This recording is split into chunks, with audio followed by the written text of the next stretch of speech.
How's it going, everybody? Today is another special video. It's kind of a surprise, I guess, for me. Graham GSM Matthews is joining me once again. How are you, sir? Doing great, sir. How are you? Good. How are you doing? He's going to be asking me a couple questions on mental health. Sounds good. Let's get started here. Let's see. First question I got for you. And by the way, these were just off the top of my head. You thought, you said you should, put up together a couple questions if you can. I'm like, that'd be a good idea. So I did. These questions might be horrible. They might be great. Let me know. But first question I got for you: is there anyone with a mental illness or disorder that you look up to as like an inspiration of sorts, or no? Like an actor, could be anyone that you feel that you can relate to, or even if not. That's a good question. I'd probably say Melissa Seawater, who inspired me to start my channel. Mm-hmm. I Drink the Seawater on YouTube.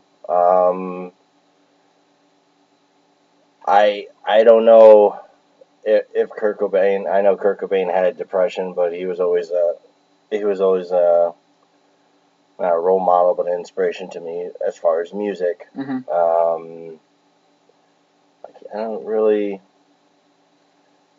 with a mental disorder, or state the question again. Basically, if there's anyone with a mental disorder, or even I'll rephrase the question. Originally, I said anyone with a mental illness that you're inspired by, feel like that you could relate to. But I'll rephrase that in that even if there's someone without a mental disorder that you feel that you could relate to, someone like that helped you get through your mental illness throughout your childhood and into your adult years. I really just buried myself in comic books and music. Mm-hmm. That's always an inspiration too. It doesn't have to be one person. And writing. Yeah. So yeah, basically, I mean, I just pretty much tried to just fight through it by myself, and like I said, musically looked up to Kurt. And Mm-hmm. I know he probably had mental issues with depression and stuff like that, or That counts. and the only other person that's since has been Melissa Seawater. So. Mm-hmm. I would definitely constitute that as an inspiration, Kurt Cobain. So. Yeah. And her as well, Melissa. So, Yeah. second question I got for you: what is the number one piece of advice that you would give to someone with a mental illness? The one thing that you would say is the most important piece of advice to give with anyone suffering from what you have or have had, or anyone any other kind of mental illness out there. No matter what you have, there's always somebody else that has the same, or if not more disorders, or different conditions. But I would say that there's always help out there, and there's always a community, not just on YouTube, but there's always the mental health community, where there's always people that want to help, and you're not alone, and connect with other people that have disorders, whether it's clinical depression, or OCD, social anxiety disorder, tourettes. Even if you're schizophrenic, or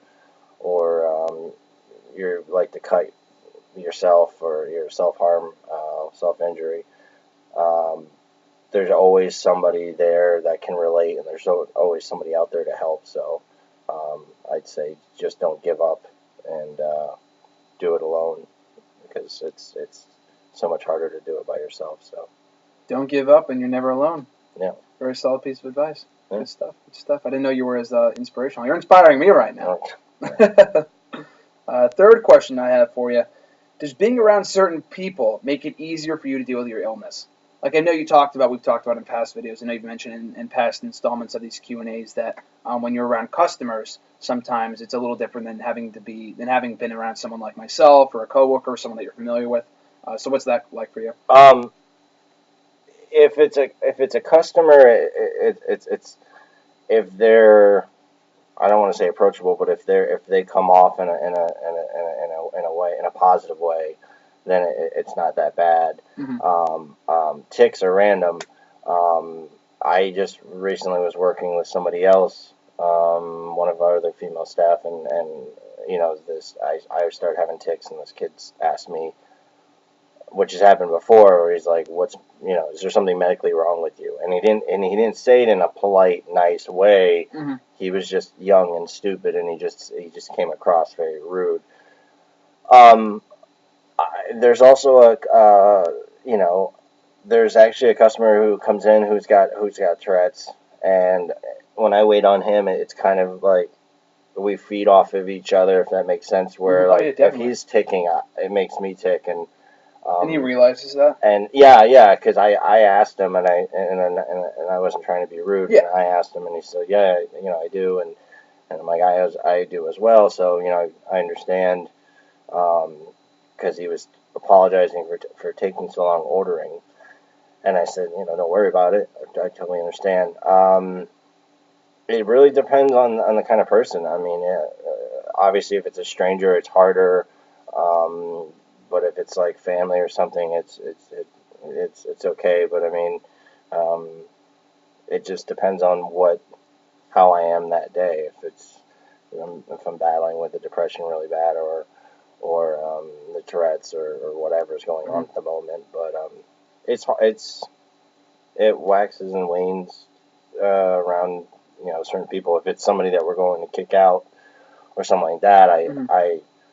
it helps me look a little crazy, which Which is good. intimidates them. Gimmick. So yeah. So It's good. yeah. So also on that note too, this is a bonus question. I don't have this written down for you, but how does it affect newfound relationships, like friendships and stuff like that? Obviously, you're going to be much more comfortable around family members, but they're your family, so you're already comfortable with them to begin with. Mhm. About what about with people that you might be interested in, either romantically or someone that you want to engage in a friendship with? Uh, is it worse, or is it because you feel a connection with that person despite not knowing them that well that makes it the tics not as frequent maybe for you? Um, it's always like not a secret, but it's always kind of like well, I mean, you always want to. It's a little bit harder because if I want to, I try to put it out there after talking to them a little bit. I mean, if they notice if I'm having a bad day, then it'll be everything all right. Oh, by the way, I have Tourette's, Yeah. it's harder to sit there and be like, well, I battle with clinical depression, so that's a little. It seems easier to sit there and say you're Tourette's if you're spazzing out or you're having movements, but Yeah. if it's depression or your OCD or anxiety or whatever, um, it really depends on if that person is um, understanding, which most